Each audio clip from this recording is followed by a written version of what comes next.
Bonjour les amis, vous êtes avec les Gilets jaunes constituants du 91 et aujourd'hui nous rencontrons Henri de l'association monnaie locale La Pêche.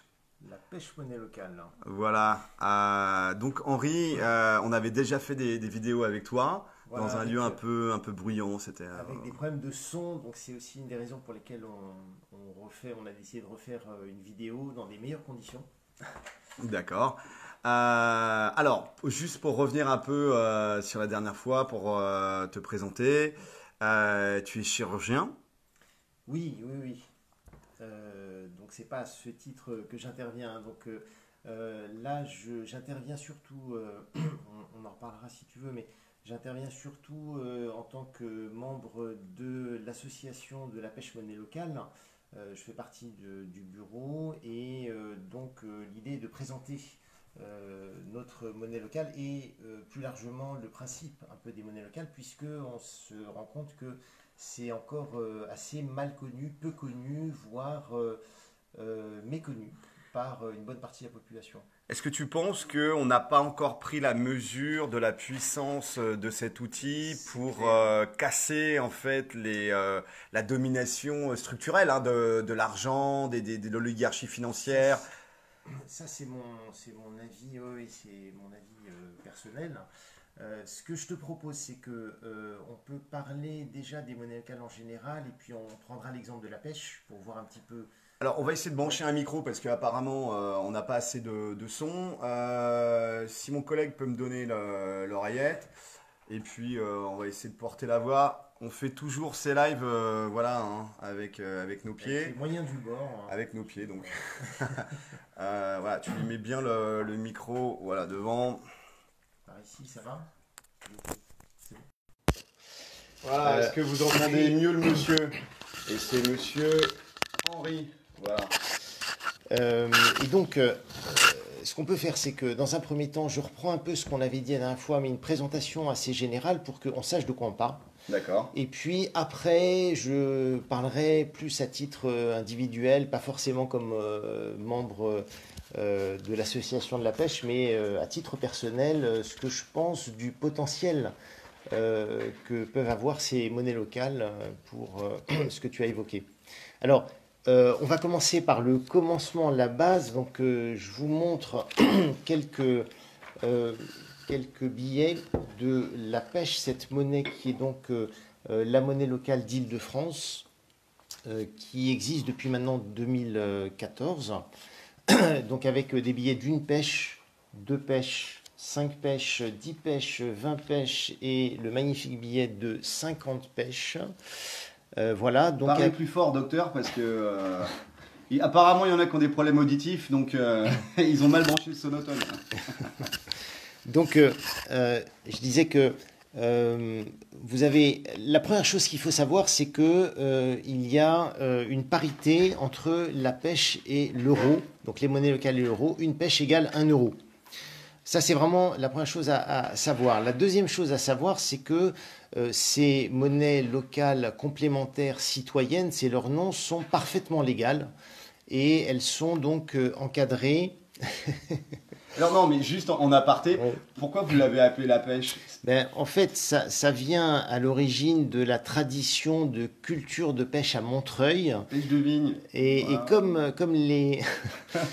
comme cette monnaie est née à Montreuil, donc l'idée a été de l'appeler la pêche. Mais on voit dans les différentes monnaies locales en France des tas de noms qui sont très suggestifs d'ailleurs. Alors, la deuxième chose à savoir, c'est que les monnaies locales sont légales, parfaitement légales, et sont maintenant encadrées par une loi en France, la loi de juillet 2014, qui traite de l'économie solidaire et sociale et solidaire, l'ESS. Et donc, dans ce cadre-là, on a parfaitement autorisation de mettre en circulation des monnaies locales avec un certain nombre de règles, comme cette parité avec l'euro, comme le fait qu'il faille passer par une association. Donc, pour utiliser de la monnaie locale, on doit être membre d'une association. Et pour les professionnels également, ils doivent être membres de cette association pour qu'on puisse entre membres, échanger de la monnaie locale. Alors, évidemment, pour intégrer l'association, il y a quand même une charte éthique à respecter parce que le principe des monnaies locales, c'est de favoriser en fait le commerce de proximité, les circuits courts, je dirais l'économie réelle locale et d'une certaine manière l'économie propre. Hein, donc on parle quand même d'une économie qui est socialement propre, qui est solidaire et généralement le plus souvent ce sont des produits écologiques qui circulent dans ces circuits. Un commerçant, la dernière fois, il y a ton ami le fromager, Oui, là, absolument, Eric. Oui. avec son food truck, enfin c'était un cheese truck. Cheese truck, oui, absolument. Voilà. Alors un camion fromage, hein, on va dire ça en c'est français. ça, le premier en France. Le premier en France, qui était sur la place à Montreuil. De la fraternité à Montreuil, voilà. Absolument. Un gars génial. Et alors, quand on est commerçant et qu'on veut cet acte politique et citoyen, hein, politique au sens noble du terme, on n'est pas sur de la magouille politicienne. Là, on est pour faire circuler de l'argent au niveau très local. C'est contre la spéculation. Il n'y a pas de spéculation derrière. Il n'y a aucune possibilité de spéculer. C'est de l'argent qui ne vaut rien en dehors de la commune ou de l'agglomération ou de la région où elle circule. Mais par contre, qui a exactement la même valeur que l'euro. Et donc, l'intérêt, c'est que c'est de l'argent qui va rester en circuit, je dirais en circuit fermé, c'est-à-dire qu'elle va faciliter les échanges sans qu'il y ait de fuite ou de perte. C'est-à-dire que toute la monnaie locale qui circule, en fait, reste sur le même lieu à favoriser ces échanges, donc quelque part l'économie réelle, l'économie réelle et locale. Donc c'est ça qui est très intéressant, sans qu'il y ait de possibilité de fuite. Et on va voir un petit peu plus tard vraiment le grand intérêt de ça. Alors on a juste un Quentin là qui nous dit pas de monnaie locale mais une monnaie libre, non indexée sur l'euro comme la G1, alors je crois que c'est la June. La June, oui. Mais alors, ce que tu nous avais dit la dernière fois, c'est que apparemment c'est illégal de créer de la monnaie ex nihilo ou l'adosser sur des stocks d'or ou du patrimoine immobilier. Pour l'instant, oui, c'est illégal, la loi l'interdit. La June, c'est très intéressant, c'est différent, hein, la monnaie libre. Disons que c'est beaucoup plus une sorte de super troc entre personnes, entre citoyens. Ça se rapproche peut-être un peu plus des selles, de l'entraide entre les systèmes d'échange locaux. Oui, des systèmes d'échange locaux, mais disons que ça n'est pas reconnu comme de la monnaie et donc du coup c'est compliqué de le développer au sein des commerçants, au sein des PME. Alors, la comptabilité, tu parlais du food truck de ton ami. Alors, non, là on fait une aparté sur la monnaie libre, sur la June. Les monnaies locales, en fait, peuvent tout à fait être utilisées au niveau des PME, au niveau des artisans, au niveau... Voilà, donc c'est quand même un point qui est très important parce qu'il y a une possibilité de développer localement beaucoup plus les monnaies locales que la June actuellement qui va se limiter entre des échanges entre particuliers. C'est ça que je veux dire. Ah d'accord, donc il n'y a pas de...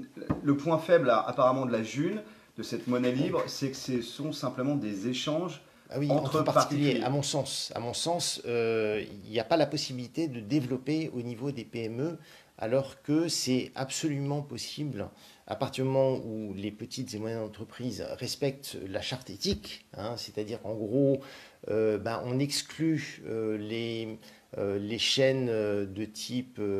qui payent leurs impôts en France, comme Starbucks, hein, par exemple. Par exemple, voilà.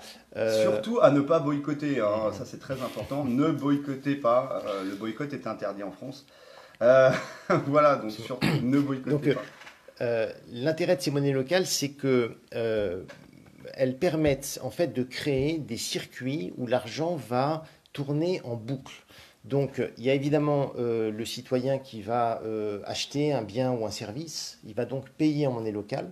Mais pour qu'elle ait un intérêt réel, il faut que le commerçant lui-même puisse, par exemple, payer ses fournisseurs ou ses producteurs et que le producteur qui reste dans la région puisse lui également euh, écouler l'argent local qui va toucher.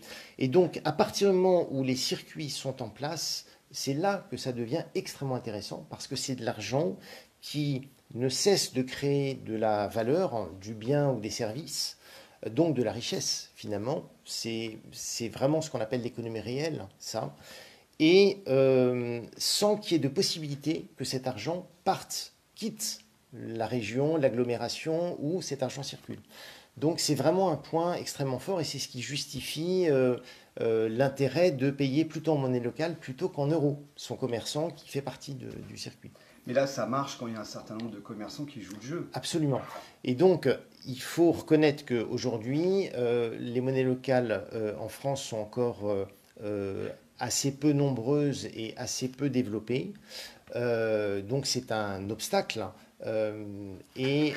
Pour l'instant, on n'a pas encore justement vu la portée et l'impact que ça pourrait avoir. Et on va y revenir un peu plus tard parce que c'est intéressant de se projeter dans un avenir où ces monnaies locales se seraient réellement développées. On va même voir comment on pourrait les développer massivement. Est-ce que tu penses que par rapport à la June, qui est apparemment un système d'échange entre particuliers, il pourrait y avoir des passerelles entre monnaie locale et June? Oui, c'est absolument pas contradictoire. Au même titre qu'il y a des passerelles entre les monnaies locales et les CEL, hein, où là, il n'y a même pas question de monnaie, ou les banques de temps. Hein, on passe 1 heure à donner un cours d'informatique en échange d'1 heure, par exemple, de jardinage ou de garde d'enfants, etc. Donc là, on parle même plus d'argent, mais et ça n'est pas, ce sont des systèmes qui ont un grand intérêt par rapport aux liens sociaux à l'échelle locale et qui ne sont pas en contradiction. Alors, Qui ne sont pas en compétition et c'est plutôt non, complémentaire. oui, oui, oui, tout à fait. Donc il y a sûrement possibilité d'articuler tout ça, absolument. Ce qui est intéressant, c'est que tout ça, ce sont des alternatives au système financier actuel dont tout le monde, dont on est tous en train de comprendre les limites. On est en train d'en crever surtout. Hein. Ben voilà, oui, oui, oui, je suis d'accord. Et alors, des gens nous disent, mais on ne sortira pas du système bancaire avec la monnaie locale, mais on peut quand même assécher la bête. Alors, en fait, je veau comprends tout à d'or fait. ou Non, mammon, comme non, on je les l'appelait. comprends. Non, je comprends tout à fait. Ça, en fait, effectivement, si on se fixe comme objectif de sortir du système financier actuel, en fait, c'est extrêmement compliqué. Et donc, il n'y a pas 36 manières. Soit on arrive à changer les lois actuelles, et je ne vois pas comment. Bah, ça s'appelle une évolution, révolution. Oui, ou alors, effectivement, par une révolution, Ça mais viendra bon, de toute façon. Mais bon. on n'en est pas là, et clairement, il n'y a pas assez de gens dans la rue pour ce type de solution, et passer par des élections, des parlements, etc., des votes Avec des en systèmes parlement, politiques corrompus. là, actuellement, je pense que c'est illusoire pour l'instant. Et donc, c'est une autre alternative qui est une action par étape, en fait. Là, l'idée, c'est de vous présenter ce que représenterait l'étape des monnaies locales, du développement des monnaies locales. Et justement, on va envisager ce que ça pourrait donner si on franchit cette étape-là, c'est-à-dire la généralisation et le développement des monnaies locales. Donc c'est vrai que ça n'est pas en soi une solution qui va d'emblée faire, disons, modifier la donne, mais par contre, on pourrait arriver un jour, même rapidement, à un changement du rapport de force avec les autorités actuelles qui ont décidé des lois financières actuelles qui régissent le monde et pour lequel le rapport de force pour l'instant est défavorable aux populations, c'est-à-dire qu'on n'a pas notre mot à dire. Donc il faudrait qu'on arrive à une situation où on puisse avoir notre mot à dire. C'est-à-dire, t'imagines... Ça passe par la réappropriation de l'économie réelle à l'échelle locale partout. Et alors, partout sur les territoires. T'imagines, c'est 30% de la masse monétaire en France qui circulerait, qui serait en monnaie locale. Là, ça pourrait Ou il faudra encore C'est- plus ou moins? Alors, on peut pas, je vais te répondre. Il ne faut pas raisonner en pourcentage de la monnaie, de la masse monétaire qui circule, parce que la réalité, ce que j'ai lu, c'est que la réalité de la monnaie qui circule pour faire tourner l'économie réelle, c'est tombé qu'à quelques pourcents de la masse monétaire mondiale. D'accord. C'est-à-dire que l'économie réelle tourne avec 3, 4, 5% à peu près de la masse monétaire globale. Alors que ce n'était pas du tout le cas il y a encore un siècle.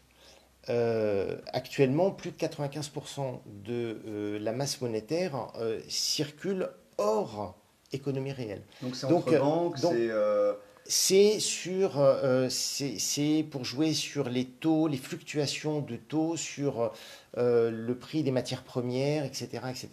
Je suis absolument pas un expert, hein, comme tu le sais, mais c'est en tout cas ce que j'ai compris moi en tant que citoyen en me penchant sur ces questions-là. Et donc le pourcentage dont tu parles, c'est ce qui est très important, c'est qu'on se réapproprie l'économie réelle. Et si on arrive à la faire tourner majoritairement avec de la monnaie locale, c'est là qu'on peut commencer à se projeter dans l'étape suivante. tu Et imagines une partie de ton salaire de chirurgien qui te serait versé en bien monnaie sûr, locale. Ça serait OK pour toi? c'est possible, c'est possible. Alors, moi personnellement, je travaille dans le public, donc pour l'instant, j'ai un salaire qui me vient de l'administration, mais pour des médecins ou chirurgiens qui travaillent en libéral, il y a déjà des médecins généralistes ou de certaines spécialités qui actuellement acceptent la monnaie locale dans Ici, leur. à Montreuil? Oui, oui, il y a à Montreuil, c'est le cas, par C'est exemple. extraordinaire. Oui, absolument. Et c'est tout à fait possible pour des professions libérales, type kiné, ostéopathe, infirmière libérale. C'est parfaitement faisable. D'ailleurs, en fait, la dernière fois, on avait mis en lumière une notion qui est très importante, c'est la notion de seuil, en fait. Tant que les monnaies locales n'arrivent pas à un certain seuil, effectivement, on peut sourire, on peut rigoler, on peut se dire ça va rien changer. Comme Mais Quentin qui nous dit pour créer une unité de monnaie locale, il faut une unité d'euros, donc c'est un leurre. alors, je vais lui répondre. Euh, En fait, pour avoir de la monnaie locale, il faut échanger des euros. Mais ces euros-là, donc on récupère auprès d'un comptoir de l'association de la monnaie locale contre des euros à parité, 1-1. Ces euros, ils vont aller, c'est ce qu'on appelle le fonds de garantie, il va aller dans une banque qui est une banque éthique. En l'occurrence, chez nous, c'est la NEF. Hein, ça peut être le crédit coopératif pour d'autres monnaies locales. Donc, c'est un fonds de garantie dont on sait qu'il ne va pas être utilisé comme, je dirais, dans d'autres banques, pour faire simple. Voire, ce fonds de garantie peut même être utilisé pour justement favoriser des projets qui vont également dans le sens d'une économie locale propre. En plus de ça, tous les euros qu'on met euh, dans ce fonds de garantie sont quand même retirés du circuit habituel. C'est-à-dire que ce ne sont plus des euros qu'on va dépenser au carrefour du coin ou pour acheter uniquement des produits de grandes marques dont on sait très bien qu'une partie de l'argent va partir dans la multinationale qu'il y a derrière ou la grande enseigne qu'il y a derrière. Donc ça a quand même plusieurs effets quand on se met à utiliser la monnaie locale. Non seulement on ne consomme plus qu'en local, mais c'est autant d'argent qui est donc retiré du circuit général qui justement est un circuit de prédation. Parce que il faut savoir, ce que j'ai lu aussi, c'est que la circulation d'un euro, quand on échange un euro auprès d'un commerçant, que le commerçant va faire circuler cet euro, en fait on dit qu'au bout de entre 2 et 3 échanges, l'euro est prélevé et quitte la région dans laquelle il tourne. Et donc, Il il va va où c'est? regagner. Alors, il va regagner. Alors, c'est pour rembourser. Ça va être pour rembourser un prêt. Ça va être dans une marge qui est faite par exemple, un produit de grande marque. Donc, en tout cas, cet euro va quitter la région dans laquelle on est. La monnaie locale, elle va tourner en boucle et elle peut tourner quasiment autant de fois qu'on veut, jusqu'à usure du billet, je dirais. Alors, pour revenir à ça, cette usure du billet, et tu nous avais parlé la dernière fois d'une monnaie locale de Vendée, je crois, qui avait une valeur qui déclinait en fonction des années. Oui, c'était à Angers, mais voilà, il y a une variante sur les monnaies locales qui correspond à la fonte. C'est-à-dire que pour inciter encore plus les gens à ne pas garder leur monnaie locale dans leur poche ou sous leur oreiller pour la faire circuler, il y a certaines monnaies locales qui sont fondantes, c'est-à-dire qui perdent quelques pourcents, par exemple, chaque année. Donc ça incite plutôt à l'utiliser que de la garder parce qu'elle risque à terme de perdre de la valeur. En gros, c'est pour redonner à la monnaie locale, à la monnaie, sa principale fonction d'origine, qui est de faciliter les échanges. La monnaie et l'argent à l'origine, c'était surtout ça, c'était essentiellement ça. Et quand on regarde aujourd'hui ce que c'est devenu, en fait, c'est devenu, au lieu d'être un outil qui facilite les échanges, c'est devenu une véritable arme avec laquelle on peut obtenir à peu près ce qu'on veut d'une entreprise, d'un État, d'un service public. Hein. Il suffit, on fait les comptes et on va, disons, par exemple, par le biais de l'emprunt, l'entreprise est obligée d'emprunter, l'État est obligé d'emprunter, mais il doit rembourser avec intérêt. Donc, résultat, au bout d'un certain temps, on est en position de force pour disons, obliger l'État à faire une économie sur tel secteur, tel secteur. Et c'est pareil pour les entreprises, c'est pareil pour les services publics, et c'est la clé pour comprendre ce qui nous arrive, en fait, ce qui nous arrive dans ce monde moderne.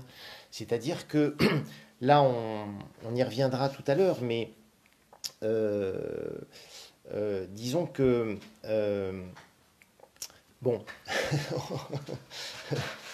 Mais là, je vais, tu sais de quoi tu parles quand tu parles des services publics, puisque toi, tu travailles dans le public, tu es chirurgien oui, dans le oui, oui, public, oui. et tu vois bien la pression au niveau du management, au niveau, etc., pour la réduction des coûts, Absolument. la rentabilité, etc. Et c'est pas ce qu'on Absolument. te demande du Toutes service les public. décisions sont prises dans les hôpitaux avec ce critère qui est devenu le critère principal, dominant en tout cas.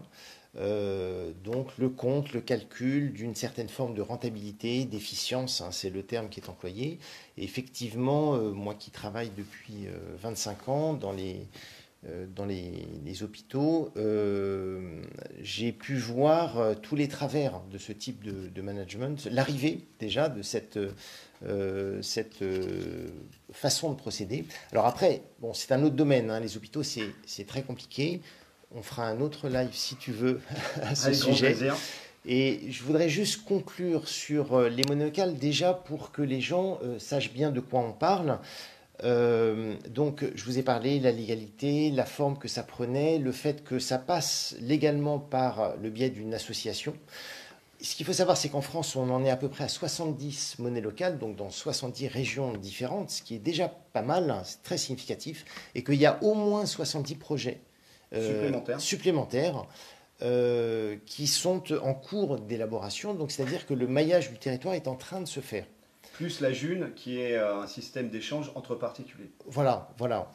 Qui reste, pour l'instant, ils sont à 2000 adhérents, donc ça reste quand même encore assez expérimental Mais ça pour vaut le l'instant. coup de s'y intéresser de toute Oui, façon. tout à fait, tout à fait, tout à fait.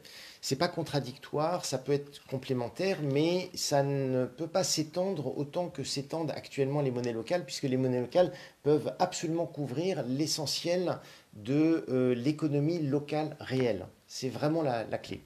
Donc, pour vous donner une idée, sur la pêche, il y a à peu près 1200 personnes qui font partie de l'association, donc qui utilisent les pêches. Donc c'est encore très peu, c'est encore une goutte d'eau par rapport à la population d'Île-de-France.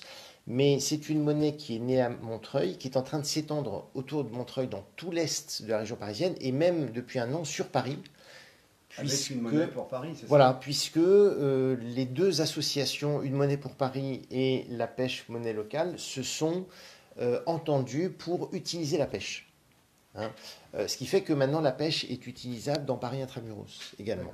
Hein. Donc elle est en train de s'étendre et il y a des professionnels et des citoyens qui sont maintenant dans le nord et dans l'ouest parisien qui prennent contact avec nous pour essayer d'adhérer ou alors certains commerces qui essayent qui sont favorables au développement vers l'ouest cette fois-ci. Hein. Est-ce que ça apporte, juste excuse-moi de t'interrompre, pour un commerçant lambda, ça lui fait quand même une ligne de comptabilité supplémentaire. C'est vrai. Bon. Donc c'est un petit ennui. En plus, le gars c'est un acte militant. Voilà, c'est un acte militant. Bien sûr. Ça peut aussi lui rapporter des clients. Alors, bien entendu, c'est-à-dire que déjà, il va avoir forcément des nouveaux clients parce qu'il va avoir tous ces clients qui cherchent à utiliser leur monnaie locale, donc qui vont tout simplement sur le site de leur monnaie locale, un site internet sur lequel il y a la liste de tous les commerces. Donc ce qui fait que à partir du moment où je m'inscris et que je commence à l'utiliser, je vais regarder quel est le coiffeur quelle est la boulangerie quel est le réparateur, le garage automobile, le plombier, comme on a dit, le médecin. Il y a un autocollant qui colle sur leur devanture de... Absolument, un logo. Donc c'est ce logo-là, en fait, en autocollant.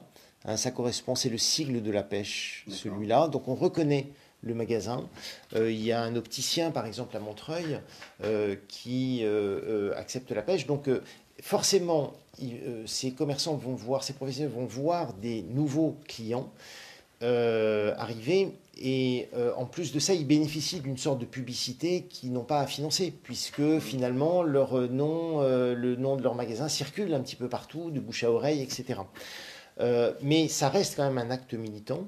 Alors après, il y a une sécurité pour les professionnels pour ne pas qu'ils perdent, disons, pour pas qu'ils soient bloqués par les monnaies locales qu'ils vont accumuler, qui vont pas forcément, pour l'instant, réussir à écouler eux-mêmes. D'accord.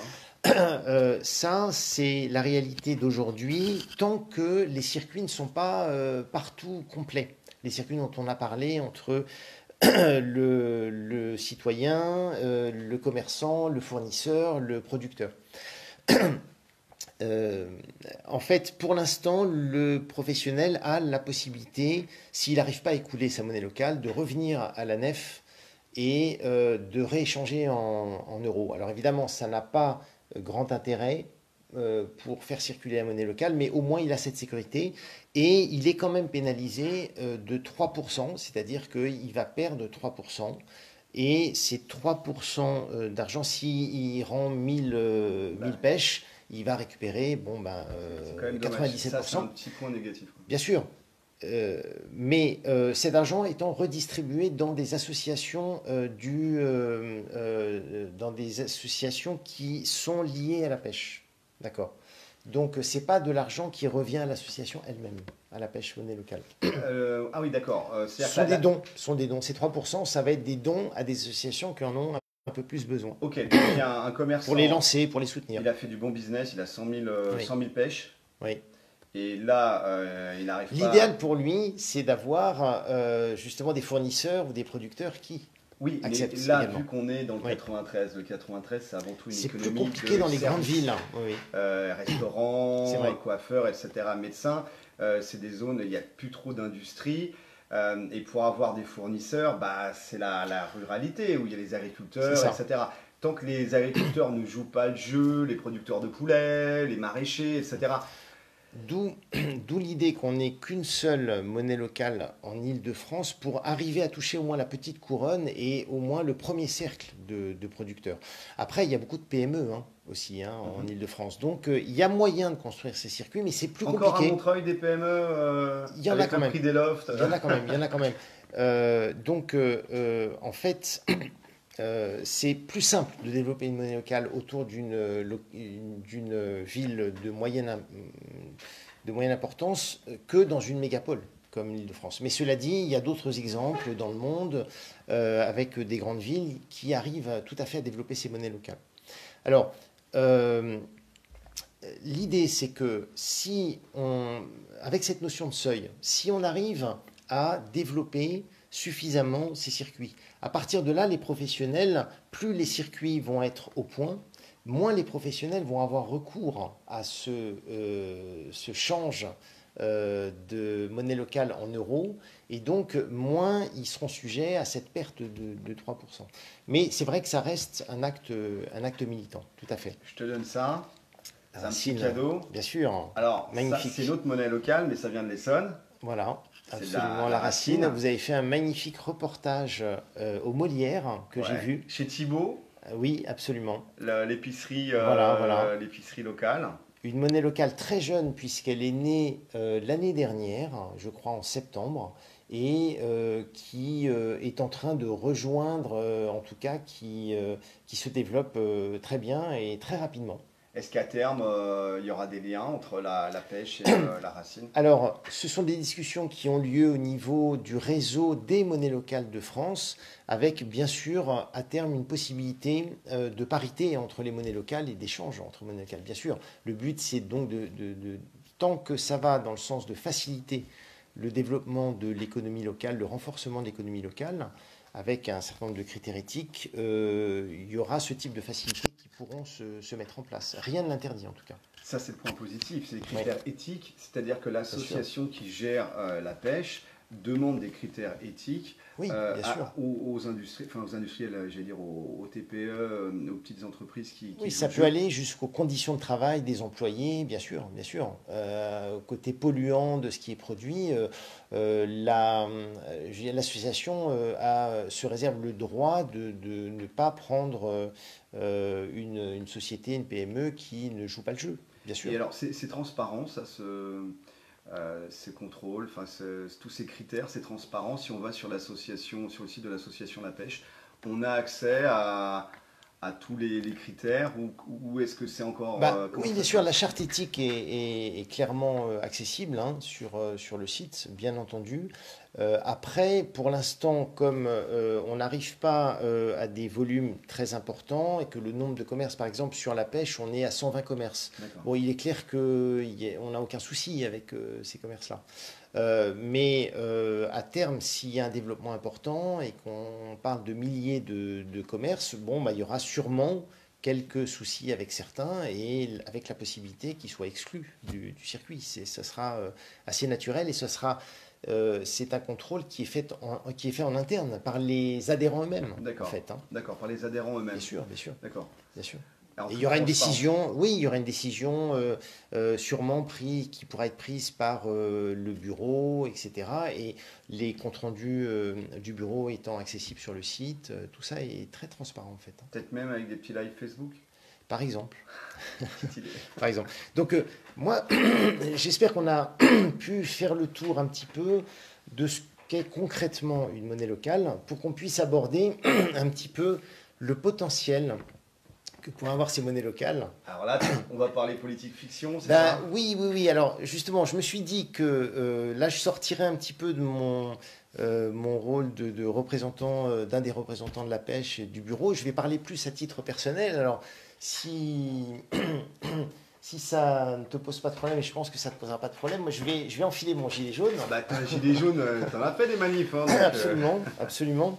Et donc, je vais parler un peu plus en mon nom, en fait. Alors, juste pour récapituler, parce que Yasmina nous disait, oui, mais il y a enfin, on perd 3%, etc. Pour les commerçants. Pour les commerçants, Qui n'arrivent pas à écouler, c'est-à-dire pour lesquels leur circuit n'est n'est pas pas encore encore au établi. point. C'est Alors, ça. déjà, c'est expérimental.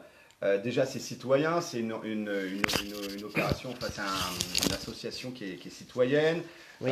C'est pour assécher la Ouais. bête pognon, la bête argent. Et se réapproprier cette économie réelle, en fait. C'est pour booster l'économie réelle en gardant le pognon qui va circuler C'est en ça. local. Plus on la développe, plus ça concurrence les multinationales, les grandes chaînes, les grandes enseignes. C'est à double effet. Et puis, c'est aussi pour les commerçants qui jouent le jeu. Pour nous, en tant que citoyens lambda, bah, ça ne change rien puisqu'il y a une parité 1-1 et on est obligé encore d'utiliser les euros pour se payer ça. Voilà. Hein, ou pour se payer sa baguette, on est encore obligé. Donc, à court et moyen terme, on fait avec ce qu'on a. Donc, c'est pas une arme ultime. Hein, c'est pas. Voilà. C'est une étape. C'est une étape, c'est un outil à réfléchir, à populariser. Et puis pour les commerçants qui jouent le jeu, pour les simples consommateurs citoyens, ça ne va rien changer. pour le commerçant, ok, s'il en a trop et qu'il va retransformer ça en euros, effectivement, il y a les 3%. Mais il faut aussi considérer que ça peut lui apporter, au-delà de l'engagement citoyen et politique au sens noble du terme, ça peut lui apporter une nouvelle clientèle. Oui, c'est Donc vrai. ça peut compenser largement les 3%. Largement. Quand tu dis que ça change rien ou ça n'apporte rien pour le citoyen, ça va lui apporter beaucoup de satisfaction déjà parce qu'il va manger des choses qui seront de bien meilleure qualité. Enfin, je veux dire, il va acheter en local, il va être vraiment dans le circuit court. Ça, Ouais, c'est très il intéressant. met une petite bûchette au système. Voilà. Bien sûr, bien sûr. Et toujours avec le même raisonnement, tout ce qu'il met là-dedans, il ne le met pas dans le supermarché du coin Voilà. aussi, hein. Donc ça, c'est vraiment un double effet qu'il faut garder en tête. La Parce deuxième que, chose, c'est qu'il va... excuse-moi, juste Oui, par rapport bien à sûr, supermarché, oui. depuis des mois, Mm. effectivement, on essaye plein d'opérations sur les supermarchés. On sait les magouilles qu'ils ont fait avec le Mm. CICE pour derrière verser des sommes astronomiques à leurs actionnaires en dividendes Oui. et en même temps en licenciant, en Et mettant puis- des caisses Puis automatiques, la pression etc. qu'ils mettent sur leurs producteurs avec les rétrocommissions, etc., il y a beaucoup de scandales. On sait bien que, bon, ils jouent vraiment pas le Mm. jeu, ils sont en situation de monopole dans beaucoup de secteurs au niveau des producteurs. Et donc les Gilets jaunes, en tout cas dans l'Essonne, on avait essayé plein de choses. On avait essayé avec les chariots, on Voilà. avait, Bah, on avait fait des voilà. manifs à Un l'intérieur. autre moyen complémentaire, c'est de se mettre à consommer local par le biais de la monnaie locale du coin. Voilà, donc ça c'est C'est une un moyen arme très efficace. supplémentaire, pacifique et bienveillante. Voilà. Absolument, absolument. Et en plus de ça, la personne qui met les pieds dans l'association et donc qui commence à va rencontrer des gens qui sont Déjà des gens déjà militants qui, je veux dire, les monnaies locales sont pas nées il y a 6 mois, hein, ça fait plusieurs années maintenant et il va rentrer en contact avec des gens qui ont déjà une certaine réflexion par rapport à la monnaie, par rapport à l'argent. Parce que on va y venir, en Ça, fait, c'est du réseau, derrière. hein, c'est du Voilà. réseau. Voilà. Et Ça, c'est très intéressant. alors, on avait Chabichic, voilà, qui nous dit comment on met en place une monnaie locale. Donc, elle, j'ai l'impression qu'elle a un petit plan derrière la tête. Non, non, Elle a envie d'une monnaie locale. je dirais, gilet jaune. c'est assez simple. Il y a des tutoriels sur Internet. Où ça alors sur Internet? C'est très vaste, Internet. Alors, il faudrait que je donne le lien, je ne le connais pas par cœur, mais il y a notamment un tutoriel en 4 heures qui se fait par étapes, qui donne toutes les clés pour monter soi-même et surtout qui donne tous les contacts, parce qu'on peut évidemment être aidé dans la démarche de monter une monnaie locale. Il y a, comme je vous ai dit, 70 projets en ce moment en cours, mais c'est vraiment quelque chose qui est en train de se généraliser dans le monde entier, hein. Ça n'est pas que en France, hein. D'accord. Bon, on le mettra dans les commentaires. Donc ce soir, hein, quand on rentrera d'opération, on mettra dans les commentaires le lien Je vais chercher le lien à la pour fin du créer live. Enfin, c'est un tutoriel en fait pour créer cette association. Oui, fait évidemment par les gens qui sont à l'origine des premières monnaies locales en France. D'accord. Oui, Et tout à donc fait. ils ont fait un C'est en tutoriel. français, oui, c'est très bien D'accord. fait. Ok. Et donc finalement, didactique. tout le monde, en montant une association, peut finalement créer sa propre monnaie Absolument, locale. c'est parfaitement légal. C'est pas si compliqué, évidemment. Ça demande un noyau dur qui s'investit. Mais ça, bon, ça ne manque pas, hein. Après, à partir du moment où l'équipe est montée, ensuite, après, pour la plupart des gens, il suffit simplement d'adhérer. Et il y a une chose qui est importante, c'est qu'en plus de ça, ça ne coûte rien aux gens de se mettre à utiliser la monnaie locale. Quand je dis que ça coûte rien, c'est que ils vont échanger leurs euros contre la monnaie locale, il n'y a aucune commission. Le seul coût réel, il y en a quand même un, c'est l'inscription à l'année à l'association. Mais le prix est dérisoire, ça peut être 10 euros pour une monnaie locale, 20 euros pour une monnaie locale.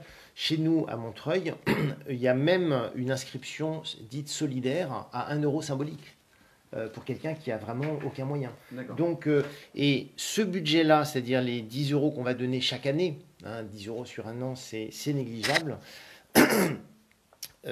c'est le seul budget dont dispose l'association. Pour imprimer. Voilà, c'est du bénévolat à tous les niveaux, mais pour pouvoir imprimer, y compris les tracts, etc. Alors, on Voilà. va faire Donc c'est le budget de l'association. un petit zoom. C'est un papier qui est sécurisé. Il y a des. Oui. Alors, il y a des filigranes. Comment ça se passe au niveau sécurité? C'est Alors, quoi le niveau de sécurité Le niveau de sécurité, c'est celui des chèques restaurants. Donc c'est quelque chose qui est tout à fait reconnu, validé par la Banque de France pour le niveau de sécurité. Donc c'est déjà difficile à falsifier. C'est pas le niveau de l'euro, mais c'est déjà difficile à falsifier, sachant que c'est évidemment pas très intéressant. Pour les faussaires chinois, là, ça vaut pas voilà, cher, quoi. oui, parce que on pourrait écouler, il faudrait faire des gros billets de type 50, et si on voit quelqu'un arriver avec 10 billets de 50 comme ça dans l'épicerie du coin, ça finira vite par se savoir.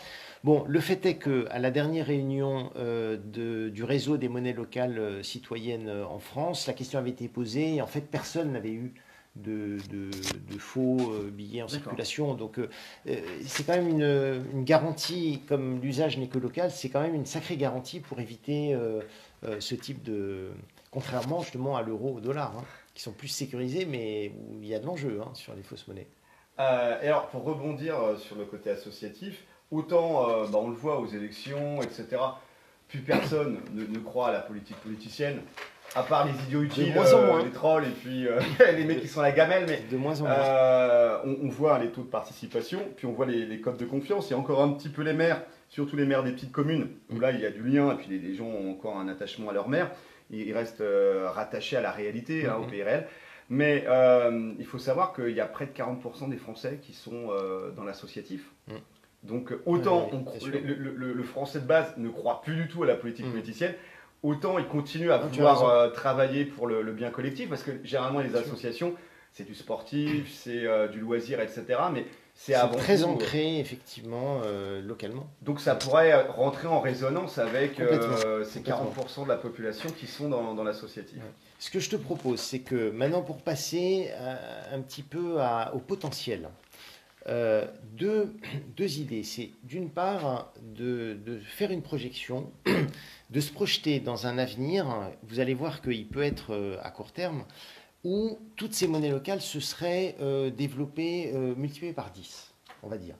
Et en fait, là, on arrive à cette question de seuil. C'est-à-dire que, imaginons qu'au lieu d'avoir 150 commerces qui participent, on en ait 1500. Alors, juste une petite remarque, parce que tu as le live qui défile en même temps et tu as plein de questions intéressantes. Tu as Chabichik, toujours, qui nous dit est-ce que les mairies marchent dans ce sens? Alors moi, je peux dire qu'en ce moment, en Essonne, il y a en tout cas une mairie, c'est la mairie des Molières, qui marche dans ce sens-là. Parce qu'ils ont très bien compris que les Molières font beaucoup de choses. Ils ont fait un RIC municipal, ils ont fait une constitution municipale, et en plus, ils encouragent les monnaies locales. Et c'est vrai que dans l'objectif 2020 des municipales, ça pourrait être tout à fait un des trois piliers de ce que les Gilets jaunes pourraient pousser, soit en devenant politicien local, alors ça c'est vraiment pas fait pour tout le monde, ou soit en mettant la pression sur les équipes actuelles ou sur les listes d'opposition, si les équipes actuelles n'adhèrent pas au projet Gilets jaunes. Ça serait bien sûr le RIC local, parce que le RIC quand même c'est un élément de base.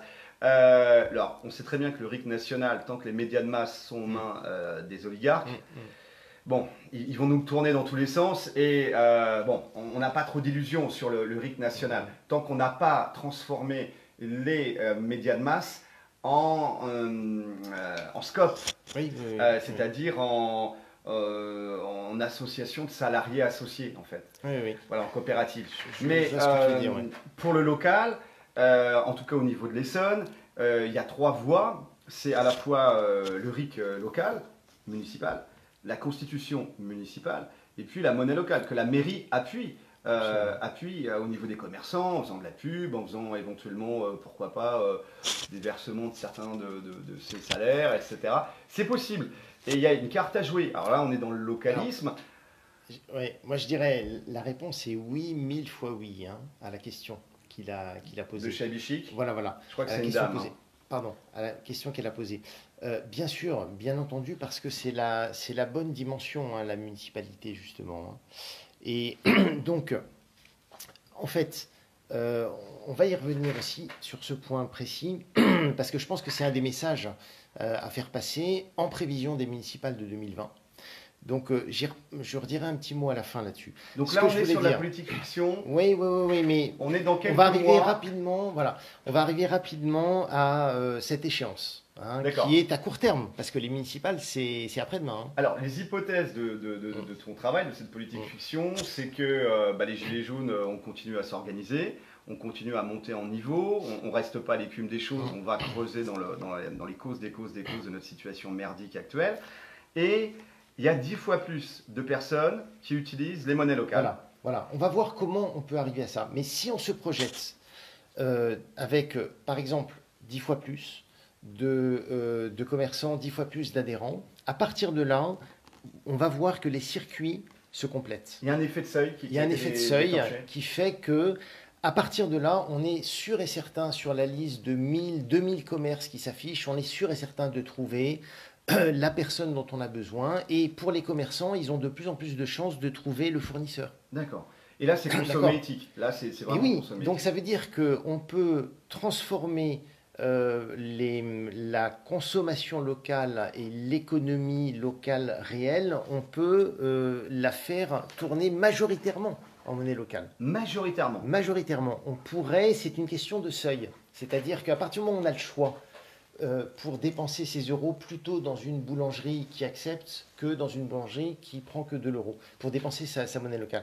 À partir du moment où on est suffisamment nombreux, on voit le circuit se faire. Mais il faut également qu'il y ait suffisamment de professionnels pour que les professionnels eux-mêmes puissent écouler.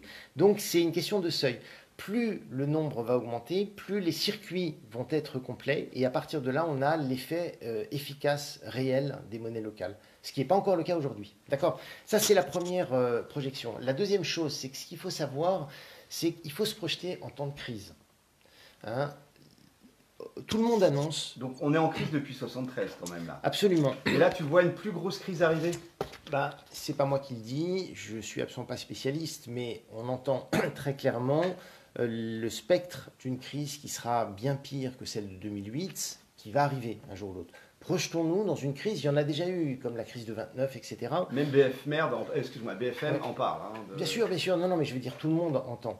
Il y a quand même un consensus sur le fait que on va pas y échapper. Donc, projetons-nous dans une situation où le chômage passe de 10 à 30%, à 50% dans certaines régions, dans certains coins. D'accord? Qu'est-ce qui va se passer? Donc là, grosso modo, tu es en train de nous C'est dire... là qu'on va comprendre l'intérêt des monnaies locales. C'est une défaillance en chaîne de grosses banques comme la Deutsche Bank ou autre. Ça fait faillite à la chaîne. L'éclatement de bulles, etc. Le ralentissement des échanges, parce que tout le monde a peur, y compris les banques. Qu'est-ce qui se passe dans ce genre de crise systémique? C'est que plus personne ne fait circuler, n'ose prêter, etc. Donc l'économie se ralentit. Bon, qu'est-ce qui se passe? Le chômage explose, forcément, hein, parce que les entreprises s'arrêtent les unes après les autres. Si on a une région, prenons une région où le taux de chômage arrive à 40-50% de la population, il n'y a plus d'argent, il n'y a plus d'euros. D'accord? Donc c'est là que on arrive à un niveau de vie qui est absolument catastrophique pour la population. Mais si, entre-temps, les circuits sont déjà en place et qu'il y a dans cette région-là, par exemple, on va dire 500 000 ou 1 million de monnaies locales qui circulent. Ok. D'accord? D'euros, non, de monnaie locale, voilà, qui circulent déjà. De pêche, voilà, par exemple de pêche. Et la crise arrive. Les gens sont les uns après les autres au chômage et n'ont plus de rentrée d'euros, mais en fait cet argent est là et continue à circuler. C'est là qu'on comprend l'intérêt. C'est-à-dire que ce qui va se passer à ce moment-là, c'est que pour tous les besoins de première nécessité, pour tous les besoins vitaux, en fait, il y a possibilité. Les gens peuvent continuer à travailler et à acheter ou être payés en monnaie locale. Et donc, cette activité locale peut absolument continuer parce que la valeur des biens et des services reste la même pour les gens. S'il y a une dévaluation complète, une inflation terrible qui fait que les prix grimpent, en fait, la valeur à l'échelle locale reste la même. Et donc, avec cet argent-là, on peut continuer à fonctionner comme ça, de façon pérenne, sans descendre en dessous d'un certain seuil de pauvreté. Donc c'est très intéressant en période de crise, ces monnaies locales, parce que ça fait tampon, puisque l'économie réelle peut continuer. Oui, mais même si on n'injecte plus d'euros. si, alors, eux, les Allemands, ceux qui gèrent hein, la BCE, eux, ils ont une politique de l'euro fort. Ok. En cas de pépin, parce qu'eux, ils ont le traumatisme hein, de l'hyperinflation des années 30, en cas de pépin, on va dire, la France sort de l'euro, comme l'Italie est en train de le faire, et bon, on arrive sur un nouveau franc, ou un ancien franc, enfin bref, et ils disent, hein, certains économistes un petit peu dissidents, qu'on serait sur une décote de 20%, 30%, 40%. Là, c'est très intéressant d'avoir de la monnaie locale compatible avec l'euro, parce que tout de suite, on a une plus-value par rapport à... Et si tu veux, s'il n'y a plus d'euros qui arrivent dans la commune, je dirais, parce que les gens, leur compte en banque est sec, il y a toujours cette masse de monnaie locale qui, elle, peut continuer à tourner, en fait. Tu vois? Alors, pourquoi est-ce que je peux me permettre de dire ça? C'est tout simplement que dans l'histoire des monnaies locales, sur les premières monnaies locales qui sont nées après la crise de 29, c'est exactement ce qui s'est passé. Donc, on a des exemples historiques où on a vu des villes entières ou des quartiers arriver à refaire de l'activité économique réelle et donc à recréer des circuits sans absolument aucun apport extérieur. D'accord? Mais alors là, il y a Jacques qui nous dit, et la parité avec l'euro en pleine crise, en temps de crise, est-ce que ça pourrait être remis en cause ou il y a des garanties? Alors, disons que si on arrive à une situation de krach financier, une situation qui serait un peu apocalyptique, hein, donc une crise grave, bien plus grave que celle de 2008, et que les circuits de monnaie locale sont suffisamment développés, à ce moment-là, on est dans une situation et dans un rapport de force, et ça c'est l'étape d'après, on est dans un rapport de force qui fait que on peut très bien remettre en question l'organisation financière telle qu'elle existe actuellement, puisqu'il y a défaillance du système financier international, puisqu'il y a crise, puisqu'il y a explosion des bulles, etc. D'accord. Effondrement de cet argent qui n'en est pas. Hein, argent dette. Voilà, cet argent dette qui n'en est pas, cet argent virtuel. Par contre, il y a consolidation de l'économie réelle qui continue de fonctionner, de tourner avec une multitude de monnaies locales.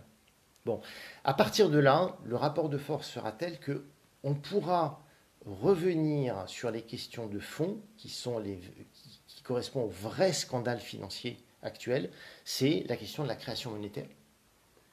Tu es en train de nous dire qu'à ce moment-là, le rapport de force sera tel que les monnaies locales pourraient négocier, finalement, ne plus être adossées à un euro en pleine chute libre, mais être adossées à d'autres choses. Et là c'est illégal, par contre. Cette hypothèse-là est illégale. Aujourd'hui, c'est illégal, mais en temps de crise importante, de toute façon, il y aura une remise en question du système financier actuel. Donc, ça sera très intéressant que les populations aient cet outil et soient en situation de pouvoir être force de proposition et de dire, écoutez, la création monétaire exclusive par les banques privées, écoutez, on n'en veut plus, on a vu, vous voyez où ça nous a mené. Donc, nous voulons nous réapproprier la possibilité de création monétaire. Au niveau local, avec ces monnaies locales. Par exemple. Il y aurait déjà le circuit. Les circuits sont là. Ça s'est développé autour des municipalités. Oui. Et donc, pourquoi pas cette possibilité de création monétaire à l'échelle locale, municipale. Tu es en train de nous dire que là, en fait, au lieu d'être adossé à l'euro, et donc finalement de dépendre indirectement de la BCE, l'autonomisation. Ces monnaies, ces réseaux de monnaie locale, avec tous les fournisseurs, etc., pourraient basculer sur la création monétaire ex nihilo ou adossée à des biens. En quelque sorte. Donc adossée soit à du foncier municipal, soit adossée à des stocks d'or ou des stocks d'argent municipaux, on peut toujours rêver. Il y a plein d'options sur la table. Pas forcément. Il peut y avoir de la création ex nihilo mais pas de la façon dont font les banques, puisque les banques, à chaque fois qu'elles font un prêt, créent cet argent ex nihilo, mais sont remboursées avec intérêt. Et c'est les intérêts qui augmentent la masse monétaire. Ce sont les intérêts qui sont à l'origine des dettes monstrueuses de tous les États aujourd'hui. Ça, maintenant, renseignez-vous, c'est quelque chose qu'il faut faire connaître, cette notion. La dette d'aujourd'hui ne correspond pas à une utilisation, une consommation d'argent telle qu'on est endetté, soi-disant on aurait vécu au-dessus de nos moyens. La dette d'aujourd'hui en fait correspond pour une grande part à l'accumulation des intérêts uniquement. Alors juste pour préciser, quand il y a création monétaire, quand les banques commerciales créent de la monnaie en faisant des prêts, donc il y a création de monnaie, il y a aussi destruction de monnaie quand le prêt est remboursé. Voilà. Mais sauf les intérêts. Voilà. C'est-à-dire que la banque me prête 1 million, je lui rembourse 1 100 000, elle détruit le million que je lui rembourse, puisque en fait elle l'avait créé comme ça, donc elle l'annule. Ex nihilo, hein. Voilà. Donc elle l'annule, mais par contre, elle récupère les 100 000 qui sont de l'argent qui correspond à un vrai travail, parce que moi j'ai bossé pour rembourser. Donc je vais dire, il faut, d'une manière ou d'une autre, il faudra qu'on arrête avec le prêt avec intérêt. Et il faut savoir que historiquement, il y a encore quelques siècles, c'était extrêmement mal vu de prêter avec intérêt. C'est une notion qui est finalement relativement récente à l'échelle de l'histoire de la monnaie et de l'argent. Avant que la franc-maçonnerie défonce la catholicité, dans la catholicité, dans la chrétienté, le prêt avec argent, comme tu disais, était très mal vu. Oui. Dans l'islam aussi. Oui. C'est quelque chose qui, pendant longtemps, est resté très mal vu et ça n'a été valorisé que finalement assez récemment. Comme une performance. Là maintenant, il y a encore 10 ans, c'était vu comme une sacrée performance d'arriver avec les prêts à intérêt, arriver à engrainer de la richesse, etc. Bon, depuis 2008, l'ambiance a changé. Hein. Et les gens sont en train de comprendre que si nous sommes autant endettés, c'est uniquement à cause de cette question d'intérêt des prêts qui ne sont maintenant plus, ces prêts ne sont consentis que par les banques privées aujourd'hui. C'est-à-dire que l'État n'a plus la possibilité l'État lui-même, c'est ça le grand scandale, c'est que l'État lui-même est obligé de se tourner vers une banque privée pour emprunter. Et donc l'État doit rembourser la banque privée avec intérêt. Il faudra de toute façon, tant qu'on n'a pas compris ça, tant qu'on n'aura pas remis ça en question, on risque pendant longtemps encore de souffrir de la dette et de la dette et de toutes les conséquences en fait. C'est-à-dire que en fait toutes les difficultés qu'on rencontre viennent de là. Et c'est marrant ce que tu dis parce que tant qu'on n'a pas identifié ça, mais des politiciens professionnels, hein, donc payés avec nos impôts, l'avaient très bien compris, hein, comme le citoyen Ruffin, puisqu'il a fait des bouquins là-dessus, sur la banqueroute, sur le défaut de paiement. Mais c'est bizarre parce que dès qu'ils arrivent au Parlement, ils oublient ça. Et puis quand tu les interroges dans la rue, les gars disent non mais moi ça ne me regarde pas, ça ne me regarde pas, ça ne l'intéresse pas. Donc apparemment, voilà. C'est marrant parce qu'il reste toujours, hein, on parle des syndicalistes et des politiques, on reste toujours sur la démagogie, sur l'écume des choses, sur les conséquences, mettre des pansements sur des jambes de bois, sur de la gangrène, alors que s'attaquer, il n'y a aucun politicien. Donc c'est pas la mère Le Pen, c'est pas le père Mélenchon, etc. Il n'y en a aucun qui va s'attaquer de face et de front à ce scandale qui est à la base de notre esclavage.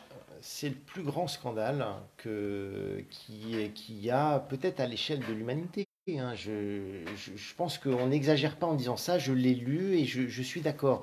C'est à la fois la généralisation du prêt et l'obligation qui est faite aux États, donc aux services publics, d'emprunter exclusivement aux banques privées. Alors qu'avant, les États... Merci 1973. Voilà, absolument. La petite loi Pompidou. Voilà. Alors que si on arrive à ce nouveau rapport de force qui fait qu'on peut remettre sur la table la question de création monétaire, rien qu'à l'échelle locale, avec prêt sans intérêt. Puisque si la mairie, par exemple, obtient la possibilité de faire de la création ex nihilo localement pour favoriser tout simplement son économie locale ou certains projets qui sont intéressants localement et validés Mais par alors la là, localité. la mairie, elle serait en sécession par rapport au département et par rapport à l'État surtout. Parce que la création monétaire, c'était c'était une prérogative de l'État. Et là, on reviendrait finalement au Moyen-Âge, où chaque ville avait ses écus, ses florins et sa monnaie. Là, on est dans la science-fiction, mais c'est l'époque qui nous permet justement de nous projeter dans des scénarios comme ça. Mais c'est très intéressant ce qui est en train de se passer, c'est-à-dire que de plus en plus de gens imaginent ce genre de scénario. Donc déjà, ça veut dire qu'on est tous, les uns après les autres, en train de remettre en question le système financier actuel. On est en train tous de faire le constat qu'il nous envoie dans le mur.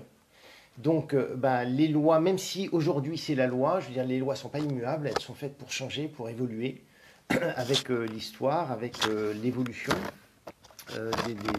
des événements. Et là, en l'occurrence, c'est quand même la crise écologique et la crise sociale qui arrive massivement et à toute vitesse, je dirais. Attends, les lois, elles sont écrites par qui? Par des politiciens, ok.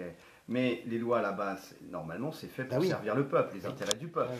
Mais comme la loi au-dessus des lois, la Constitution, et tu sais qu'on est gilets jaunes constituants, tu sais que la loi au-dessus des lois, c'est la Constitution, elle a été écrite par ceux-là même qui devraient la craindre, c'est-à-dire nos représentants politiques, absolument pas par le peuple. Tant que c'est pas écrit dans la Constitution, alors soit nationale, soit municipale, parce que là on peut imaginer dans ton scénario, finalement qu'une mairie avec une constitution municipale, après un RIC municipal, disent bah écoutez, ce RIC municipal et cette constitution municipale ne sont plus à caractère consultatif mais exécutif. Et puis là, on a en fait sécession de la municipalité. Aujourd'hui, qui va imprimer sa propre monnaie. Aujourd'hui, c'est pas envisageable, c'est pas légal, mais projetez-vous dans une prochaine crise, une future crise qui est pire que ce qu'on a connu jusqu'à maintenant. Et projetez-vous dans une situation où les circuits courts sont déjà en place, que les monnaies locales sont déjà en place. Et puis là, voilà. Là, on sera en position peut-être de pouvoir obtenir ça. Et puis là, les citoyens de la municipalité pourraient faire passer par RIC, dans la constitution municipale, que le prêt à taux zéro est obligatoire et le prêt avec usure avec cette monnaie locale est interdit. Et donc là, on aurait véritablement sécession du PRL. Absolument. Avec et une donc, fédération localement, voilà, au lieu d'aller emprunter à la BNP, eh bien, on ira emprunter, disons, à l'association ou la mairie qui aura en charge le contrôle de cette monnaie locale et la création ex nihilo, si tant est que le projet est validé par les instances locales, par l'Assemblée locale, etc. Il ne faut pas oublier que dans beaucoup de communes, il y a aussi une police municipale. Donc, il y a déjà finalement comme un mini-État. Voilà. Donc ça, je pense que c'est vraiment, vraiment, vraiment le moment de se pencher sur, bon, évidemment, les questions monétaires, c'est pas toujours simple. Hein. Moi, j'ai mis du temps avant de comprendre un petit peu les rouages et donc c'est pas évident pour un citoyen qui n'a pas de formation en économie, en finance, etc. Bien sûr, on a éteint Netflix, grande majorité.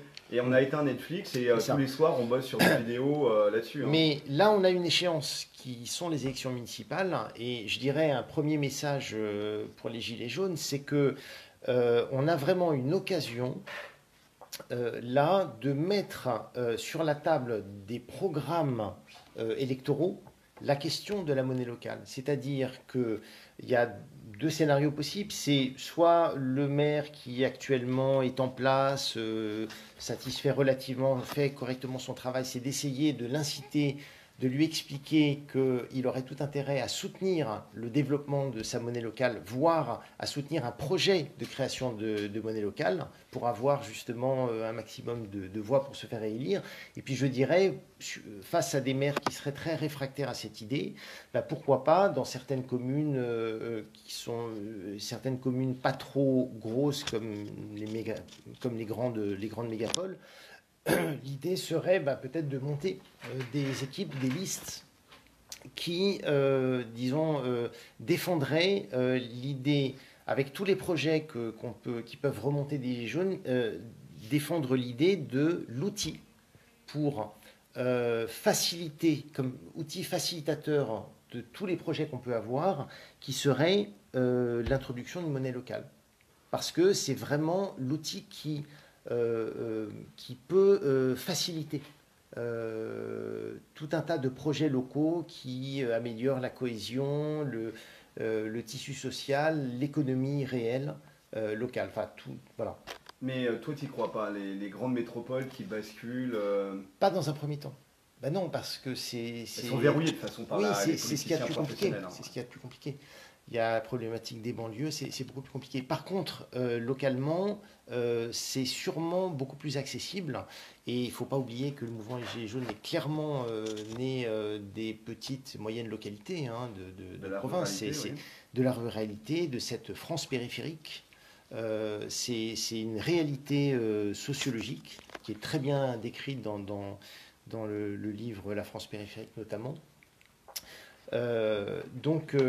Ça, c'est une échéance qu'il ne faut vraiment pas rater. Je veux dire, les Gilets jaunes, on s'est planté sur les européennes, ça c'est mon point de vue. Hein, c'est-à-dire que après... Bah non, les abstentionnistes, c'était le premier parti, 47%. Oui, mais il y en a eu plutôt plus. gagné. Oui, mais il y en a eu plus il y a 5 ans. Il y en avait eu plus il y a 5 ans. Donc, c'est pas un franc succès pour les abstentionnistes. Ah oui, Non, non, non, mais là, le oui. nombre de personnes qui ont été radiées Attends, des listes aussi. ce que je veux dire, c'est que la seule chose qu'on a trouvé à dire au sein des Gilets jaunes, c'est finalement la consigne, c'est un vote anti-Macron. Bon, bonjour la consigne, comme s'il y avait un gilet jaune qui allait voter pour Macron. Je veux dire, c'était juste enfoncer une porte ouverte, mais il n'y a eu aucune cohésion. Bon, là, les municipales, ça n'a rien à voir avec les Les européennes. Gilets jaunes, on est un mouvement jeune, on apprend, on n'est pas des pros. Non, ce que je veux dire, c'est qu'il faut tirer les leçons. On fait ça avec nos doigts. Enfin, Et voilà. résultat, les européennes n'ont rien changé. Hein, excuse-moi, mais le résultat, c'est Mais que de ça toute façon, au Parlement européen, ce n'est qu'une chambre d'enregistrement de ce qui est décidé de façon complètement dictatoriale au niveau de la Commission européenne. Donc, je fais partie du parti majoritaire, donc je l'assume. Je ne suis pas allé voter aux européennes, donc je l'assume. Mais pour dire que les municipales, ça n'a strictement rien à voir. C'est-à-dire que là, on a la possibilité réellement, par le biais de ces monnaies locales, d'influer directement sur les projets à l'échelle municipale.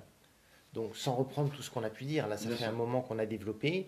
Là, vraiment, il faut absolument inclure dans les programmes électoraux, c'est-à-dire dans les campagnes, cette question. Est-ce que vous soutenez ou pas les monnaies locales en tant qu'outil en tant qu'outil. Surtout, après, il y a ce que tu dis, le RIC local, etc.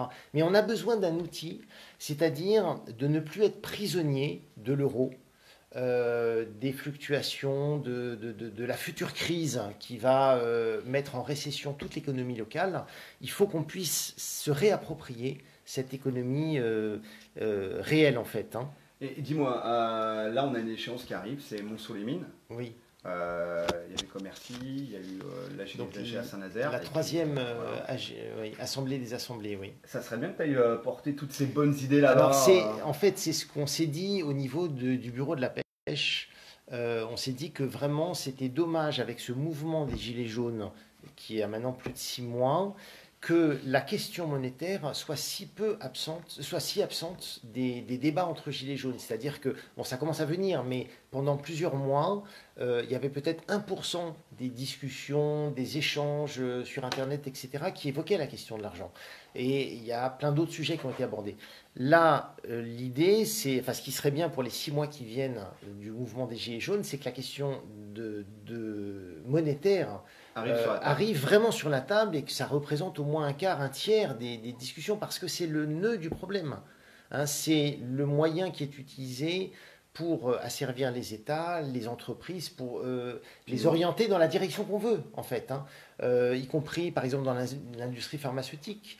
On ne peut plus travailler que dans la direction que les laboratoires souhaitent, parce que sinon on n'a pas les moyens de... Bon, bref, je pourrais multiplier ça serait une autre vidéo, exemples. Ça, hein, je pourrais multiplier les exemples. Et les vaccins, on pourra peut-être parler aussi des vaccins. Les 11 vaccins sur des systèmes immunitaires immatures. J'aurais pas dû parler avec l'aluminium. Non, mais on a tous des gamins. Bien sûr, bien sûr. Donc c'est quand même un sujet chaud. L'idée, c'est qu'il faut absolument, comme vous le faites au niveau des constituants, vous parlez de plus en plus de la question monétaire, il faut absolument que ça fasse partie des principaux les principales discussions et bientôt des principales revendications. Et dans cette réflexion sur la question monétaire, donc la création monétaire, qui crée l'argent ex nihilo, ce sont les banques privées. D'où vient la dette? Ça vient de ce qu'on a dit, c'est-à-dire en fait de l'intérêt des prêts, etc. Alors, juste pour revenir sur Oui. la dette, juste à rappeler, nous avons une dette qui est supérieure à 100% de la richesse produite annuellement en France, hein, puisqu'on est Oui. à plus de 2000 milliards de dettes, Oui, qu'on ne la remboursera jamais, et que le poste de remboursement des intérêts Voilà, de la voilà. dette est de Équivaut à- 42,1 milliards d'euros Voilà, pour voilà. 2018. C'est monstrueux, c'est monstrueux. C'est l'impôt Là, sur le revenu. Hein. Hier, j'ai vu un truc passer sur Internet, je vous le dis parce que c'est très intéressant. Les gens n'ont pas encore conscience de ce que veut dire million, milliard. Évidemment, on sait tous qu'un million, c'est 1 avec 6 zéros, un milliard, c'est 1 avec 9 zéros. Mais concrètement, on entend parler, alors la banque a dû rembourser 20 millions, ou alors le GAFA, finalement, les GAFA ont pu... il y a eu un deal pour que, par exemple, à hauteur de 10 millions, ils n'auront pas de poursuites, etc. Tu etc. parles ce de genre de choses. Facebook ou d'Apple là? Peu importe. Ce que je veux dire par là, c'est que on n'a pas idée des sommes qui sont brassées. Alors, hier, il y a une très belle image, je vous conseille de la retenir. 1 million de secondes, on fait le calcul, ça fait 11 minutes de notre vie, de notre existence. 1 million de secondes, c'est 11 minutes. 1 milliard de secondes, combien de temps? Bah, ça fait 1000 fois plus. Donc, combien? Bah, 11 000 minutes. Oui, ça fait combien? Bah, je sais pas. C'est exactement ça. Bon, dis comme Monsieur est ça. taquin. Dis un petit peu comme ça. Ça en fait pas mal, ouais. Voilà, 31 ans. Oh, 31 putain. ans, 31 ans, d'accord? Non, mais c'est une échelle qu'il faut avoir en tête. Retenez ça, Attends, c'est retenez ça. énorme. J'ai lu ça On hier passe de sur 11 minutes Internet. à 31 ans. 1 million de secondes, c'est 11 minutes. Je l'ai revérifié hier. 1 million de secondes, c'est 11 minutes. 1 milliard de secondes, c'est 31 ans. D'accord? Non, mais il faut voir. C'est-à-dire que c'est très important pour savoir. Bon, là, actuellement, le remboursement de la dette correspond, comme tu dis, à plus de 40 milliards d'euros. 42,1 milliards d'accord. d'euros. Donc on est sur des sommes absolument astronomiques. C'est Tout le ça, c'est deuxième de poste l'argent. dépense Voilà. de l'État. C'est de l'argent. Absolument, c'est la deuxième. Bon, voilà. Tout cet argent-là qui devrait, si les prêts étaient sans intérêt depuis le début, on n'aurait déjà pas accumulé une dette pareille.